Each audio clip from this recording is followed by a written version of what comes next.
Rimaniamo sul tema del primario, una notizia ci giunge dalla Regione del Veneto, sono stati prorogati di 2 settimane i termini di scadenza dei bandi del piano di sviluppo rurale. Le api e la salvaguardia, la sostenibilità invece sono al centro del nostro prossimo servizio che ci parla davvero di un progetto trevigiano molto interessante. Elementi fondamentali nella produzione agricola. Le api, oltre ad impollinare, hanno un ruolo chiave nel mantenimento della biodiversità e nella conservazione della natura.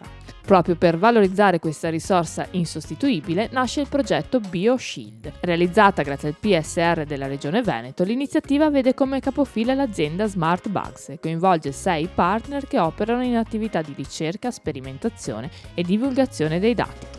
Il progetto BioShield consiste in una ricerca che è volta a testare l'efficacia in campo di alcune biomolecole che si chiamano dsRNA contro i maggiori parassiti delle api, in particolare contro Varroa, Nosema e il virus delle ali deformi. Sono più aspetti che incidono sulla vitalità degli alveari e gli aspetti più importanti sono l'inquinamento ambientale da fitofarmaci soprattutto e non solo, e la riduzione della biodiversità.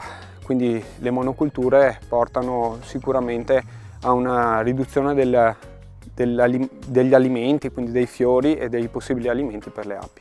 E se le attività antropiche stanno riducendo sempre di più il numero ed il vigore delle api a livello mondiale, il progetto si propone di intervenire proprio sui dsRNA.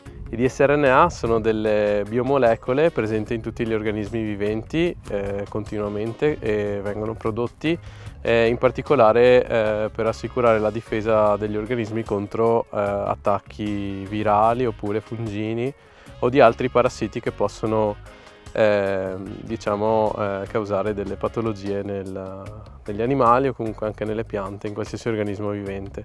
Un progetto che avrà la durata di 36 mesi, si svilupperà in 3 fasi. Prima la valutazione dello stato di salute delle colonie, poi la somministrazione delle biomolecole e infine la conseguente analisi dei dati. Ma quali sono i benefici che ci aspettiamo da questa iniziativa? Quello primario è il beneficio sullo stato di salute delle api.